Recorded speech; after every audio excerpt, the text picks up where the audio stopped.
नमस्कार मित्रों, स्वागत है आप सभी का एक बार फिर आपके अपने ही परिवार धर्मेंद्र अकेडमी में। मित्रों, जो डीएलएड फोर्थ सेमेस्टर के लिए जो हमारा अध्याय चल रहा था, आपका प्रथम अध्याय गणित के लिए, और आपको प्रोवाइड की जा रही थी सभी कॉन्सेप्ट बाई, आपको प्रत्येक करके एक एक करके सभी क्लासेज बाई कॉन्सेप्ट, जो आपका प्रथम अध्याय था करणी, वर्ग, वर्गमूल, घन, घनमूल तथा इन पर आधारित संक्रियाएँ पर आधारित यह हमारा प्रथम अध्याय का क्लास 4 है। इससे पहले 3 क्लास अपलोड हो चुकी हैं। अगर आपने नहीं देखी हैं तो चैनल की प्लेलिस्ट में जा करके इन्हें सबसे पहले बेहतर तरीके से देखिए। और जो हम आज जो क्लास है वो क्लास 4 है। इसमें हम प्रथम अध्याय पर जितने भी हमने कंसेप्ट कराए हैं उन पर आधारित बेस्ड क्वेश्चंस की यह श्रृंखला है। इसमें हमने 10 क्वेश्चनों को श्रृंखलित किया हुआ है, जो आपके लिए काफ़ी महत्वपूर्ण और इम्पोर्टेंट है। और क्वेश्चनों के ऊपर आधारित हमारी लगभग 2 श्रृंखलाएँ चलेंगी मित्रों, जिसका ये पहला ही पार्ट होगा, जो कि आपके लिए काफ़ी हेल्पफुल साबित होने वाला है। तो चलिए देर न करते हुए शुरू करते हैं। अगर आप हमारे चैनल पर नए हैं तो चैनल को सब्सक्राइब कर लीजिए। चैनल को सब्सक्राइब करने के पश्चात जो पास में बेल आइकन है उसे अवश्य दबाएंगे, क्योंकि जब भी हम महत्वपूर्ण वीडियो लेकर आएंगे लेटेस्ट, सबसे पहले आपको उसका नोटिफिकेशन मिलेगा। मित्रों चलिए तो देर न करते हुए शुरू करते हैं। तो जैसे कि पहला ही क्वेश्चन है आपका कि रूट करनी लगी ऊपर 2 करनी 2 24 का मान ज्ञात कीजिए। अगर इस तरह का क्वेश्चन दिया हुआ है आपके सम्मुख आता है तो आप इससे किस तरह सॉल्व कर पाएंगे। तो सबसे पहले तो आपको करनी के नियम याद होना चाहिए, जैसा कि मैंने आपको कॉन्सेप्ट पहले ही करा चुके हैं प्रीवियस वीडियो में। तो यहाँ पर यह होता है कि अगर इस तरह की आपको करनी मिल जाती है तो हमारी आपको याद रखनी होगी। मैंने आपको बताया था करनी m अगर n रूट में है, अगर x है तो ये mn रूट x हो जाता है। सेम करनी का प्रोसेस या नियम यहीं पर लगेगा। तो यहाँ पर हमें करना क्या होगा, कुछ नहीं करना है, बस करनी जो दी हुई है उसे एज इट इज लिख लेना है। और क्योंकि ये मल्टीपल में इन दोनों का आपस में क्या हो जाता है, मल्टीपल हो जाता है, तो 3 दूनी 6 रूट 24, ये आपका क्या हो जाएगा, ये आपका जो है वो आंसर हो जाएगा। इस तरह आप बेहतर तरीके से आप क्वेश्चनों को सॉल्व कर पाएंगे। मित्रों चलिए बढ़ते हैं हमारे नेक्स्ट क्वेश्चन की ओर। सेकंड क्वेश्चन आपका है कि 2 रूट 2 अंडरवुड में आपके 2401 का मान ज्ञात कीजिए। अगर इस तरह का क्वेश्चन आता है, करनी के अंदर और करनी वर्गमूल दिया जाता है और आपको काफ़ी लेंथी दिया जाता है, तब क्या करेंगे। तो इसके लिए आपको करना क्या है, सिर्फ वही इसका आपस में मल्टीप्लाई कर देंगे। तो ये हमारे पास हो जाएगा करनी 4 घात, ठीक है, हो जाएगी आपकी 2401। अब हमें क्या करना होगा, इसके सबसे पहले मैंने बताया था कि अगर जब भी आपको करनी दी है, 3 करनी वाली है या 2 करनी घात है, ठीक है, तो सबसे पहले अभाज्य गुणनखंड करनी होते हैं। तो 2400 के आपको करना क्या होगा, 2400 के आपको अभाज्य 2401 के अभाज्य गुणनखंड आपको करने होंगे। जब हम 2400 के अभाज्य गुणनखंड करेंगे तो यहाँ पर हमने देखना होगा कि विषम है या इकाई अंक या सम है। तो ये विषम है, 3 का मल्टीपल नहीं हो रहा है, 3 5 में ये 7 से हो जाएगा। 7 का हो रहा है तो 7 या 21 बचे साहब 3, 7 चौको 28 और 7 या 21, 343 बार गया ये। फिर 7 से पुनः चला जाएगा ये, 7 चौको 28 और 7 नाम 63, ठीक है, फिर 7 से चला जाएगा ये 7 बार। तो इस तरह ये प्रोसेस हम जब तक करते हैं, मैंने आपको बताया था कि जब तक अंतिम अंक 1 ना हो जाए। अब हमारा अंतिम अंक 1 हो चुका है, ठीक है। तो हमें अब क्या करना होता है, देखो यहाँ पर करनी लगी होती है, उतने ही पेयर लगाएंगे। याद रखना, अगर 3 करनी है तो समान जो संख्या दी है उनका 3 का पेयर बनाएंगे। अगर करनी 2 द्विघात वाली होती है, 2 लगी होती है तो 2 का पेयर बनाते हैं। यहाँ पर 4 लगी हुई है, इसलिए हमें ये लिख देना है। यहाँ पर देखो बेसिक तरीके से आपको करना होगा, इसके जो फैक्टर हुए हैं यानी अभाज्य गुणनखंड जो हुए हैं हमारे, उनको इसके अंदर, या यहाँ से भी हम सीधे कर सकते हैं अगर आपको, लेकिन मैं आपको बेसिक बता रहा हूँ। तो यहाँ पर आप देख पा रहे हैं, आपने सभी को यहाँ पर नोट कर दिया है। तो इसमें से अब देखो करनी ऊपर 4 लगी हुई है तो 4 का एक पेयर बनाएंगे, यानी जो समान हमारी जो संख्याएं हैं उनमें से एक 4 का पेयर बनाएंगे। तो 4 का पेयर 7 जो है 4 बार मल्टीप्लाई हो रहा है, और 4 बार मल्टीप्लाई करने से 2401 आ रहा है। तो 4 का एक पेयर बन जाएगा और करनी हट जाएगी। तो हमारा जो आंसर निकल कर आया है इसका वो 7 आ जाएगा। इस तरह आप बेहतर तरीके से इसको सॉल्व कर पाएंगे। चलिए मित्रों, उम्मीद करता हूँ ये क्वेश्चन भी आप क्लियर हो पाएगा आपके। नेक्स्ट क्वेश्चन की ओर बढ़ते हैं। नेक्स्ट क्वेश्चन है हमारा कि 4 रूट में 81 इंटू 25 रूट में का मान ज्ञात कीजिए। अगर इस तरह का दिया है, ठीक है, तो ये आपको समझना होगा। इसके लिए भी आपको क्या होगा, करनी के नियम में आना चाहिए, ठीक है। जैसा कि सेम सिचुएशन अभी हुई थी कि 4 करनी 81 इंटू, देखिए जिस पर कोई नहीं है उसकी 2 करनी होती है, आप जानते हैं 2 घात होती है, रूट कम वैल्यू, ठीक है। तो क्या करेंगे, इसके अभाज्य गुणनखंड करेंगे। या तो देखिए अभाज्य गुणनखंड करने के लिए आपको वही बेसिक ट्रिक अपनाइए, या फिर आपको कुछ हमारे जो स्क्वायर हैं या क्यूब हैं वो इसमें आपको काफ़ी हेल्पफुल साबित होंगे। अगर याद हैं तो बेहतर रहेगा। तो देखिए हमें याद है कि भाई 81 का हम 3 मल्टीप्लाई 4 बार करेंगे, 3 तिया 9 ती 27 तिया 81 हो जाएगा, ठीक है। इंटू इसी तरह अगर हम करें तो 25 का क्या होगा, तो 25 का भी आपको याद है कि भाई रूट में 5 इंटू 5। देखिए जब कोई करड़ी नहीं दी है तो उसका 2 का पेयर बनेगा, लेकिन ऊपर करड़ी दी हुई यहाँ पर इग्नोर्ड है पहले 4 से, तो यहाँ से एक 4 का पेयर बनेगा। जब यहाँ से एक 4 का पेयर बन जाएगा तो हम उसको ले लेंगे, 4 में से जो पेयर बना है उसमें से 1 अंक ले लेंगे, और यहाँ से जो पेयर है उसमें से 1 अंक ले लेंगे, और इन दोनों का मल्टीप्लाई कर देंगे। 3 इंटू 5 बराबर 15। तो हमारा जो आंसर आएगा वो यहाँ पर 15 आपको प्राप्त हो जाएगा। आप बेहतर तरीके से समझ पाए होंगे। नेक्स्ट क्वेश्चन की ओर बढ़ते हैं। नेक्स्ट क्वेश्चन आपका 4√9 और करड़ी दी हुई 3√6 और √3 को आरोही तथा अवरोही क्रम में लिखिए। आरोही या अवरोही क्रम में भी आपसे इस तरह के क्वेश्चन बनते हैं, या पूछा जाएगा कि कौन इसमें बड़ा है कौन इसमें छोटा है। तो दोनों ही इसमें आपके क्वेश्चन बेहतर तरीके से समझ पाएंगे। तो सबसे पहले हमें करना क्या होगा, इसको साधारण रूप में, यानी कि आपको बिल्कुल से बेसिक तरीके से मैं कराऊंगा। तो किस तरह आप पहले इसे साधारण रूप में लिखोगे, तो इसको एक लिख लेंगे हम, ये हमारा √3 है और ये 4√9 है और 3√6 है। इस तरह हमने इसको नोट कर लिया। अब ये आपको याद होना चाहिए कि हमारी करड़ी की याद, अगर ये रूट इस पर है तो इसकी पावर में चली जाती है। तो यहाँ पर ये हो जाएगा 3 की पावर 1/2 और ये 9 की पावर 1/4 हो जाएगा, और यहाँ पर 6 की पावर 1/3 हो जाएगा। तो ये आप पावर देख पा रहे हैं कि पावर हमारी इनकी बन चुकी है। अब देखिए अब करना क्या होगा, ये 2, 4 और 3 इनका हमें लेना होगा एलसीएम, ठीक है। एलसीएम क्या होगा, 3, 4, 2 का अगर याद है तो 3, 4 और 2 का जब एलसीएम लेंगे तो हमारा 12 इसका एलसीएम हमें प्राप्त होगा। अब 12 बनाने के लिए तो सबसे मैं आपको बेसिक ट्रिक ये बताऊंगा, अगर हमें याद हो गया, पता लग गया कि इसका जो एलसीएम है वो 12 आएगा, ठीक है। 12 आने पर हमें करना क्या होगा कि इसका जो दोनों का बेस 12 करना है, हमें क्या करना है, हमें दोनों का अंश और हर में 12 बनाना, जिससे क्या होगा जो 12 सभी का जो आधार बन जाएगा। तो सबसे पहले हमें करना क्या होता है, जो आधार यानी इसका 4 है, इसका 3 आधार है, इसका 2 आधार है पावर का, ठीक है। तो ये हमें समान कर लो। सबसे बेस्ट ट्रिक यही है कि तो हमने इसको 12 आया तो हमने इसको 12 बना दिया, तो हमने 4 से इधर मल्टीप्लाई किया। अब हमारा नियम क्या कहता है कि अगर अंश में या हर में 4 से मल्टीप्लाई होता है तो अंश में भी ऊपर भी उतने से ही मल्टीप्लाई होगा। हमने ऊपर भी मल्टीप्लाई किया। अब देखो यहाँ 12 बनाने के लिए हमें 3 से मल्टीप्लाई करना होगा, कितने से, 3 से मल्टीप्लाई करना होगा यहाँ पर, और यहाँ पर भी आपको 3 से मल्टीप्लाई करना होगा इसी तरह, और यहाँ बनाने के लिए आपको 6 से मल्टीप्लाई करना होगा, इधर भी 6 से मल्टीप्लाई करना होगा। अब देखो 6 दूनी 12, 4 तिया 12 और ये 12, जब बेस समान हो गया तो आपस में ये क्या होगी, हट जाएंगी, ठीक है। तो हमारे पास सिंपल बचेगा 5 की पावर 6, 9 की पावर 3 और 6 की पावर 4, ये आपके पास बचेगा, ठीक है। यानी ये 9 की पावर 3 है और ये 5 की पावर 6 है। अब हमें ये याद होना चाहिए कि इसको किस तरह सॉल्व करेंगे।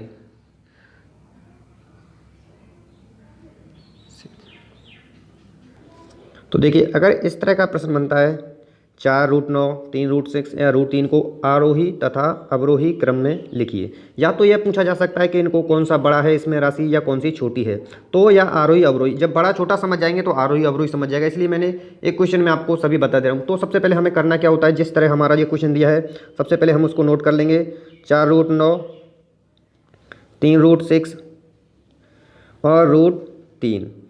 तो सबसे पहले हम क्या करेंगे, इसकी जो पावर है, करनी का नियम क्या कहता है, जब इस पर जो करनी होती है वो उसके ऊपर में चली जाती है, तो 9 की 1/4 हो जाएगा, और यहाँ पर 6 1/3 हो जाएगा, और यहाँ पर 3 1/2 हो जाएगा। ये आपको याद रखना होगा। अब आपको करना क्या है, इसमें जो बेस है इस पावर का, यानी इसका बेस 4 है, इसका 3 है, इसका 2 है, तो 4, 3, 2। अब हमें करना होता है इनका एलसीएम लेना होता है। तो 4, 3, 2 का एलसीएम हमें याद है कि 12 हो जाएगा, या तो आप एलसीएम ले सकते हैं, ठीक है।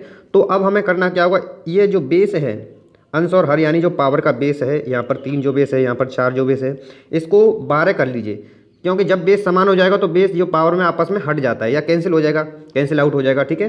तो इसके लिए हमें कितने से यहाँ मल्टीप्लाई करना होगा, यहाँ हमें 12 बनाने के लिए 6 से मल्टीप्लाई करना होगा। तो जितने भी हम हर में मल्टीप्लाई करते हैं उतना ही हम क्या करना होगा, अंश में मल्टीप्लाई करना होगा। ऊपर भी 6 से मल्टीप्लाई कर दिया। यहाँ 12 बनाने के लिए हमें 4 से मल्टीप्लाई करना होगा। जब यहाँ से 4 से मल्टीप्लाई किया है तो यहाँ पर भी 4 से मल्टीप्लाई करेंगे हम। यहाँ पर हमें क्या बनाना है, 12 बनाना है, तो यहाँ पर हमें 3 से मल्टीप्लाई करना होगा। जब यहाँ पर हमने 3 से मल्टीप्लाई किया तो ऊपर भी अंश में हमें 3 से ही मल्टीप्लाई करेंगे।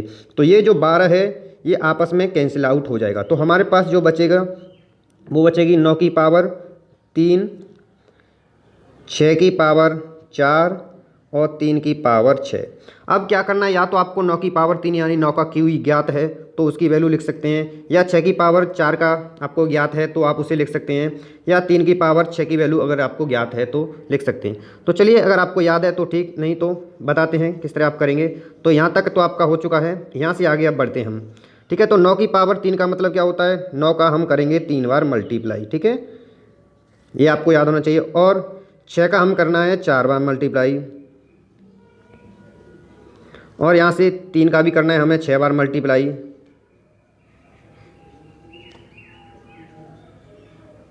ठीक है, ये तो बेसिक तरीका, अगर आपको याद है तब भी ठीक है। ठीक है, तो जिससे हम क्या करेंगे, कंपेयर कर सकते हैं कौन सा छोटा है कौन सा बड़ा है। तो देखिए, जब 9 का 3 बार 9 नंबर 81 और 81 नंबर 729, यहाँ यानी कि हमें ये जो प्राप्त होगा वो 729 प्राप्त हो जाएगा। इसका मल्टीप्लाई करने से हमें 729 प्राप्त हुआ है। और जब 6 का 4 बार करेंगे, 6 छः 36 छः 2 16 छक्या आपके 1296, यहाँ पर हमें 1296 प्राप्त होगा। अब जब 3 का हम 6 बार मल्टीप्लाई कर रहे हैं तो 3 दिया 9 30 27 81, इस तरह हम करेंगे तो आपका होगा 729। ठीक है, अब देखो इसकी 729 वैल्यू है, अब इसकी 729 वैल्यू, इसकी 729 वैल्यू, हमें देखो जस्ट इसके सामने करना है, जिससे क्या होगा, हमारी कैलकुलेशन जो हमें निकलेगा वो हमें बिल्कुल भी तकलीफ ना होगी, यानी हमें भूलना नहीं है। ठीक है, तो 4√9 का वैल्यू आ गई 729, 3√6 की वैल्यू आ गई हमारी 1296, और √3 की वैल्यू आ गई 729। तो इस तरह हम बता सकते हैं कि कौन सा आरोही है कौन सा अवरोही क्रम। अब लगाते हैं इनको आरोही और अवरोही क्रम में। अब आपको वैल्यू आ गई तो आप इसे कंपेयर कर सकते हैं भाई। जब आपने वैल्यू प्राप्त कर ली तो अब लगाते हम सबसे पहले आरोही क्रम। ठीक है, आरोही क्रम में आपको किस तरह सजाना है, देखिए जो वैल्यू इक्वल हैं हम उन्हें इक्वल के बराबर लिख देते हैं, बराबर लगा देंगे। तो सबसे पहले हमें बता सकते हैं √3 की वैल्यू और 4√9 की वैल्यू इक्वल है, तो या इसको आगे पीछे पहले भी लिख सकते हैं या पीछे भी लिख सकते हैं, बट कोई दिक्कत नहीं है क्योंकि दोनों वैल्यू बराबर हैं। तो हमने पहले √3 लिख दिया। अब √3 बड़ा भी है इससे और बराबर भी है, तो 4√9 लिख देंगे हम। ठीक है, और इससे जो बड़े का साइन है, ठीक है, ये तो साइन आपको ज्ञात होगा, बड़े का जो साइन है उसे हम लगाएंगे। जब बड़े का साइन है जिसको लगाएंगे तो इससे बड़ा कौन सा है, इससे बड़ी राशि है भाई 3 जो √6 में है। ठीक है, उसको लगा देंगे 3 और √6। ठीक है, ये तो हो गया हमारा आरोही क्रम। अब इसी को अवरोही, आरोही क्रम का मतलब ये होता है भाई कि बढ़ता हुआ क्रम। ठीक है, पहले छोटा लिखेंगे फिर उससे बड़ा फिर उससे बड़ा। ठीक है, पहले सबसे छोटा फिर उससे बड़ा फिर उससे बड़ा, ये याद रखनी है आरोही क्रम में।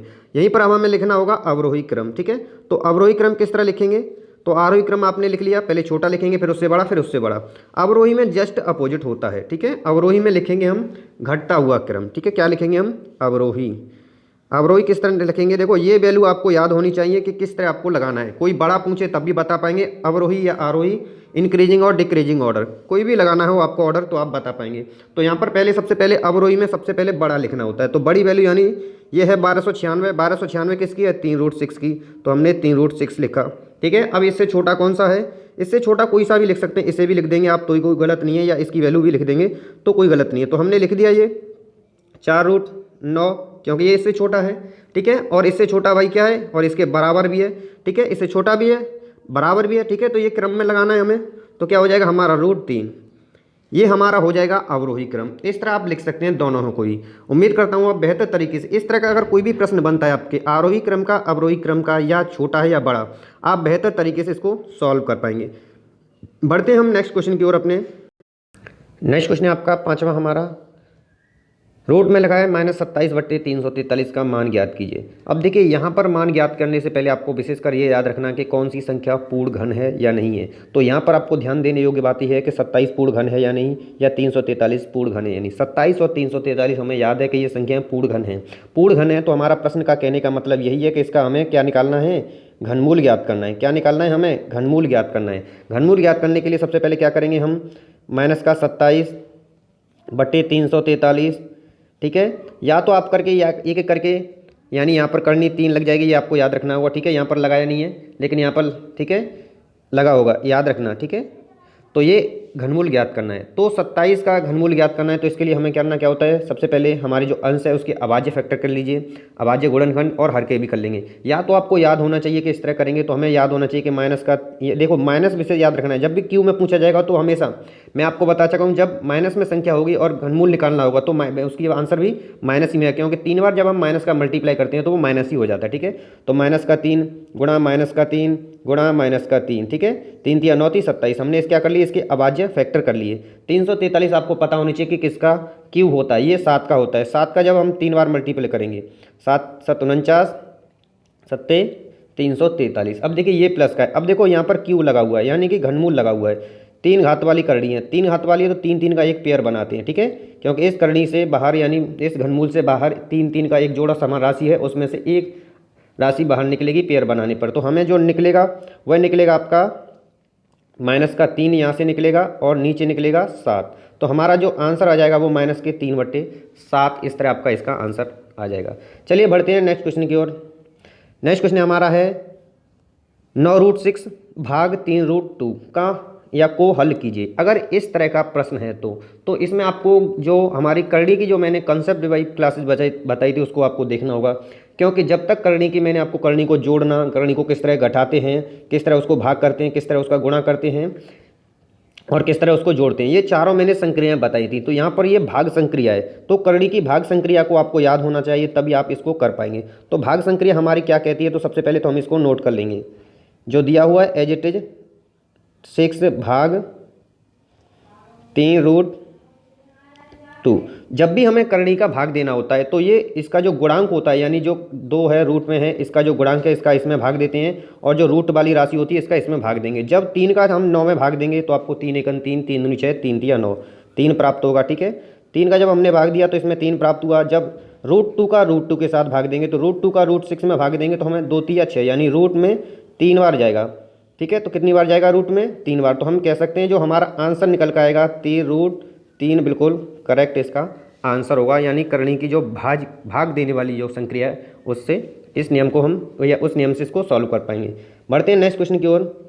नेक्स्ट क्वेश्चन हमारा क्या कहता है, नेक्स्ट क्वेश्चन है आपका 6400 को का गुणनखंड विधि द्वारा वर्गमूल ज्ञात कीजिए। या तो देखिए उसमें प्रॉपर तरीके से लिखा होगा कि भाई गुणनखंड विधि द्वारा इसका वर्गमूल ज्ञात कीजिए या भाग विधि द्वारा। ठीक है, इसी तरह आपके घनमूल भी पूछे जा सकते हैं। तो अगर किसी भी विधि का नाम नहीं दिया है तो आप किसी एक विधि से ज्ञात कर देंगे तो कोई दिक्कत नहीं है, लेकिन जब उसमें कहा होगा और आप डीएलएड का एग्जाम दे रहे हैं तो आपको उसी विधि से उस सवाल को सॉल्व करना होगा। तो यहाँ पर हमें करना होगा 6400 का गुणनखंड विधि द्वारा वर्गमूल ज्ञात करना है। तो सबसे पहले हमें करना क्या होगा कि 64 जो राशि दी है उसको नोट कर लेंगे। नोट करने के पश्चात सॉल्व करेंगे हमें। तो देखिए 6400 गुणनखंड विधि से हमें पता है क्या करते हैं कि सबसे पहले उसके अभाज्य फैक्टर करते हैं। ठीक है, तो अभाज्य फैक्टर के लिए आपको याद रखना होगा, देखो अंत में इकाई अंक 0 2 4 6 है तो समराज संख्या है तो ये सम संख्या से विभाजित होगी। अगर विषम है तो विषम संख्या से, 0 है तो 2 से चला जाएगा तो 2 से 3 बार जाएगा, 2 तिया 6 2 दूनी 4 2 0। ठीक है, इसी तरह फिर 2 से हम देंगे 2 1 2 2 6 12 2 0। ठीक है, फिर हम देंगे 2 से यहाँ देंगे 2 8 16 2 0। पुनः एक बार फिर 2 से देंगे हम 2 चौक 8 2 0। यहाँ फिर 2 से देंगे तो कितनी बार जाएगा, यहाँ पर इसको कर देते हैं 2 दूनी 4 2 0। फिर पुनः 2 से देंगे हम 2 1 2 2 0। ठीक है, फिर 2 से देंगे 2 पंजे 10 0, सॉरी 1 0 आएगा, यहाँ पर 50 आएगा। तो देखिए जब 2 से देंगे तो 2 पंजे 10 और 0। फिर 2 से देंगे तो कितनी बार जाएगा, ये 2 दूनी 4 2 पंजे 10 यानी 25 बार। 25 के से अभाज्य आ गई, अब सॉरी विषम संख्या आ गई। विषम संख्या को क्या करेंगे, विषम से 3 से नहीं जा रहा है, ये 5 का फैक्टर है, 5 से चला जाएगा तो 5 बार, फिर 5 बार पुनः। तो हमारे पास देखो इसके जो फैक्टर आ गए। अब देखो हमें गुणनखंड विधि द्वारा वर्गमूल ज्ञात करने। तो वर्गमूल में आपको बता चुका हूँ कि जब भी पेयर बनाते हैं, जो अभाज्य हमारे गुणनखंड आ जाते हैं उसमें से पहले 2 2 का एक पेयर बनाते हैं और घनमूल में 3 का एक पेयर बनाते हैं। तो हमें यहाँ से 2 का एक पेयर बनाना होगा, यानी जो राशि आई है इसमें से 2 का एक पेयर, इसमें से 2 का पेयर और एक पेयर इसके साथ आ जाएगा और इसका पेयर और इसका पेयर। तो हमें कुल पेयर कितने हुए, तो 2 के हमें देखो 2 2 के कितने मिले, 1 2 3 4 इंटू 1 बना 5 का पेयर। तो इनका फिर आपस में मल्टीप्लाई कर देते हैं। तो 2 दूनी 4 4 दूनी 8 दूनी 16 16 पंजे 80। इस तरह हम कह सकते हैं कि इसका जो वर्गमूल आया है 6400 का जो आंसर निकल कर आएगा गुणनखंड विधि द्वारा, वो आपका आंसर जो होगा वो 80 होगा। बेहतर तरीके से उम्मीद करता हूँ ये आप भी क्लियर हो पाएगा। अगर भाग विधि से पूछा है तो भाग विधि का नेक्स्ट क्वेश्चन में हम देखते हैं। अगर इस तरह अगर भाग विधि से पूछा जाए तो देखिए यहाँ पर पूछा गया है 15,626 का वर्गमूल भाग विधि से द्वारा ज्ञात कीजिए। देखिए इससे पहले हमने आपको ज्ञात किया था गुणनखंड विधि के द्वारा। अगर भाग विधि के द्वारा पूछा गया है तो किस तरह इसको सॉल्व करेंगे। तो देखिए दोनों विधियां आपको आनी चाहिए, एग्जाम में आपका कोई सी भी विधि से पूछ लिया जा सकता है। तो सबसे पहले जो दी है उसे हम नोट कर लेंगे 15,625, ठीक है। भाग विधि से हमें ज्ञात करना है। तो भाग विधि से सबसे पहले हमें करना क्या होता है कि इसके पेयर बनाने होते हैं, ठीक है, और वो भी दाईं ओर से, ठीक है। तो दाईं ओर से हमने इसका पेयर बनाए, तो 2 2 का एक पेयर बनाते हैं और जो राशि सिंगल बचती है उसको सिंगल से। अब देखो सबसे पहले अब बाईं ओर से भाग देने की प्रक्रिया प्रारंभ करते हैं भाग विधि में, और ऐसी संख्या से देते हैं कि जो पहला पेयर है वह किसी राशि के वर्गमूल के नज़दीक हो या उससे कम हो या उसका वर्गमूल यानी वर्ग हो, ठीक है, याद रखना होगा। यानी या तो उसके वर्ग के नज़दीक हो या उससे कम हो या उसका वर्ग तक हो, ठीक है। तो एक जो है स्वयं एक का ही वर्ग है, तो 1 से भाग देंगे तो एक बार जाएगा, और हमारे पास रिमाइंडर बचा कुछ नहीं, तो अगला पेयर हम उतार लेंगे 52। लेकिन आगे की जो प्रोसेसिंग है यहाँ पर इसको जोड़ देते हैं, और जोड़ने पर हमारा क्या आ जाएगा, हमें 2 प्राप्त हो जाएगा। चलिए इसमें क्लियर नहीं हो पा रहा है, अभी क्लियर करते हैं। तो एक बार फिर से पुनः देख लीजिए आप, 15,625 था हमारा, ठीक है। यहाँ 1 से भाग गया था, हमारा पेयर बना लिए थे हमने, ये हमारे पेयर थे, ठीक है। 1 से भाग गया था, एक बार गया था, और इसको ऐड करके यहाँ पर लिखना होता है 2, ठीक है। और हमारे पास अगला जो जोड़ा था 56। अब आपको 56 को इस तरह का देखो, यहाँ पर जो रखते हैं वो यहाँ रखते हैं इकाई अंक में, ठीक है। जितने भी हम डिवाइड देते हैं तो यहाँ देखो 3 से देंगे तो 3 से देने पर 3 मल्टीप्लाई करेंगे तो ये अधिक हो जाएगा, ठीक है। तो यहाँ से हमारा जो होगा वो 2 से मल्टीप्लाई करेंगे, 2 ऐड करेंगे, यानी जो राशि दी होती है उसी से इसमें मल्टीप्लाई कर देते हैं। तो 2 दूनी 4 और 2 दूनी 4, तो 44 हो गया। रिमाइंडर बचा हमारे पास 2 और 1 12, ठीक है। और यहाँ पर इन दोनों को जोड़ देंगे, जोड़ने पर 22 और 2 हमारे कितने होंगे, हमें प्राप्त होंगे, हमें 24। कितने प्राप्त हो गए हमें, ये 24 प्राप्त हुए। और यहाँ पर अब इकाई अंक रखेंगे, लेकिन 12 कम है, इसका अगला पेयर हम नोट कर लेंगे, ये वाला जो तो हमें मिला 1225। अब 1225 में यानी 24 में कितनी संख्या से मल्टीपल करें, क्योंकि देखो जो भी यहाँ पर राशि जो रखी जाएगी वो यहाँ पर रखी जाएगी, ठीक है। और यहाँ पर उसका उतना ही बार मल्टीपल भी होगा, याद रखना। तो हमें देखो 5 से मल्टीपल कर रहे हैं, तो 5 से करेंगे तो इसमें रखेंगे तो 5 से ही मल्टीपल होगा, यानी इस तरह इससे करेंगे। देखो 24 से यहाँ रखेंगे, ये अगर यहाँ 1225 है, ज़रा देख लीजिए इसको, ठीक है। तो 5 से ही हम इसमें मल्टीपल करेंगे, ठीक है। तो कितनी बार जाएगा, ये 1225 हो जाएगा आपका। तो हमारे पास जो हमारा भाग निकल कर आया है 2 5 यानी 125। इस तरह हम बता सकते हैं कि जो हमारा जो 15,626 है उसका वर्गमूल भाग विधि द्वारा हमारा 125 हमें प्राप्त होगा। बेहतर तरीके से उम्मीद करता हूँ आप समझ पाए होंगे मित्रों। इस तरह हम इसको सॉल्व करेंगे, और ये यहाँ पर देखो कोई भी रिमाइंडर नहीं बचा, इसलिए यहाँ पर फिनिश हो जाता है यहीं तक, ये प्रक्रिया हमारी। तो नेक्स्ट क्वेश्चन है आपका 0.008 का घनमूल ज्ञात कीजिए। जब इस तरह का आपके सम्मुख कोई प्रश्न बने जो कि दशमलव में हो, तो सबसे पहले हमारा पहला प्रायोरिटी ये होती है कि इसको दशमलव को हटाएं या इसको साधारण फ्रैक्शन या साधारण संख्या के रूप में चेंज करें। तो सबसे पहले हमें इसको साधारण रूप में इसको चेंज करना होता है। तो किस तरह इसको चेंज करेंगे, पहले नोट कर लेंगे 0.008। अब आपको याद होना चाहिए कि दशमलव के बाद कितने अंक हैं। तो दशमलव के बाद हम देख पा रहे हैं 1 2 3 अंक हैं। तो जब भी हम दशमलव को हटाते हैं तो इसके बट्टे में 1 पर उतने ही शून्य आ जाते हैं, तो 3 अंकों बाद 3 शून्य आ जाएंगे। तो हमारे पास यह जो आपको निकल कर आ जाएगा 8/1000। अब आपसे पूछा गया है कि घनमूल ज्ञात कीजिए। घनमूल का मतलब ये होता है भाई कि इसको आपको यानी क्या है, इसकी 3 घात घनमूल ज्ञात करना है, ठीक है। करनी लगी है 3 वाली। तो अब आपको याद होना चाहिए, क्या तो इसको 8 को पहले ही अभाज्य गुणनखंड याद कर लीजिए, आपको याद है, या जो 1000 है उसके अभाज्य गुणनखंड याद कर लीजिए, या आप क्या करेंगे क्यों याद हैं। तो देखो अभाज्य जब गुणनखंड करेंगे तो हमें ज्ञात है कि 8 का जो अभाज्य गुणनखंड होता है वो 2 2 दूनी 4 दूनी 8। इसी तरह हमारा 10 का होता है 10 × 10 100 × 10 1000। तो देखिए जब घनमूल ज्ञात करना हो तो क्या होता है, 3 का एक पेयर बनाते हैं, ठीक है। जो समान राशियों का गुणा हो रहा है उनमें से 3 का एक पेयर बनाएंगे। तो ऊपर में 3 का एक जोड़ा है तो यहाँ से 1 अंक ले लेंगे, 2 बचेगा, और यहाँ से 10 है तो यहाँ से भी 10 ले लेंगे। अब क्या करना होगा, अगर यहीं तक आंसर आपका तो ठीक है, अदरवाइज दशमलव में आंसर है तो यानी 10 का इसमें भाग दे देंगे, और भाग देने को भी आपको जरूरत नहीं है। जब भी याद रखना इस तरह की फ्रैक्शन बनी और मल्टीपल में जब भी 10 का गुणांक हो या 10 हो तो कितने जीरो हैं ये याद रखिए, उतने ही अंक दशमलव के क्या हो जाएगा, उतने ही जीरो के बाद यानी उतने अंकों के बाद दशमलव लग जाएगा। तो एक जीरो है तो यानी एक अंक बाद दशमलव, तो हम इसको लिख देंगे 0.2 आपका आंसर हो जाएगा। इस तरह इसका आंसर निकाल पाएंगे आप, या 2/10 लिख दो, या तो इस तरह भी आप इसे सॉल्व कर पाएंगे। नेक्स्ट क्वेश्चन की ओर चलते हैं मित्रों। नेक्स्ट क्वेश्चन है हमारा 49/25 का वर्गमूल ज्ञात कीजिए। इस तरह की अगर कोई पूर्ण वर्ग संख्या दी हो या पूर्ण घन संख्या दी हो तो ये आपको विशेष ध्यान रखना होता है कि संख्या पूर्ण वर्ग है या पूर्ण घन है, जिससे क्या होता है हमारी कैलकुलेशन थोड़ी हमें कहीं और नहीं भटकना होता, हम सीधे रास्ते के द्वारा इसको सॉल्व कर पाएंगे। अब आपको याद होना चाहिए 49 जो है 7 का वर्ग होता है, 25 जो है 5 का वर्ग होता है। अगर ये याद है आपको, कुछ मैंने आपको बताया था पहले ही क्लास में कि आपको कुछ वर्ग और कुछ घन याद करने होंगे, ठीक है, जिससे आपकी कैलकुलेशन आसान हो जाए, ठीक है। तो ये आपको याद रखना होगा। तो 49 का वर्गमूल ज्ञात करना है तो इस तरह आप ज्ञात कर सकते हैं। 49/25 वर्गमूल का मतलब है इसको साइन लगाना होगा रूट वाला, ठीक है, जिसका कोई नहीं है, उसकी 2 घात होती है, या तो आप जानते हैं तो इसको क्या करेंगे अभाज्य फैक्टर ज्ञात कर लीजिए, या आपको याद है तो आप सीधे तरीके से लिख सकते हैं, लेकिन आपको याद है अच्छी तरीके से, इसलिए मैं आपको ठीक है। तो देखो 7 × 7 49 हो जाएगा, बट्टे 5 × 5 25 हो जाएगा। तो एक पेयर बनेगा। जब वर्गमूल पूछा गया है तो दो संख्याएं समान तो उनमें से 2 का एक पेयर बनेगा, और अगर घनमूल पूछा गया तो उसमें से 3 का एक पेयर बनता। तो यहाँ से 2 का एक पेयर बनेगा, तो 2 में से 7 एक बाहर आ जाएगा, तो 7 एक बाहर आ जाएगा, यहाँ से एक 5 बाहर आ जाएगा।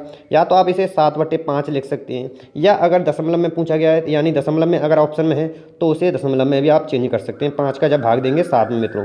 तो उम्मीद करता हूँ आप बेहतर तरीके से समझ पाए होंगे मित्रों। जो हमारे द्वारा आपको 10 महत्वपूर्ण प्रश्नों की जो श्रृंखला इस वीडियो के द्वारा प्रोवाइड की गई है काफ़ी पसंद आई होगी। वीडियो पसंद आए तो वीडियो को लाइक और मोर देन शेयर करेंगे। चैनल को सब्सक्राइब नहीं किया है तो चैनल को अभी तक सब्सक्राइब कर लीजिए, क्योंकि आपके वर्तमान और भविष्य में भी आपके लिए लेटेस्ट आपके लिए शिक्षक संबंधी भर्ती और अपडेट्स आपको समय से मिलती रहेंगी मित्रों। नमस्कार, धन्यवाद मित्रों।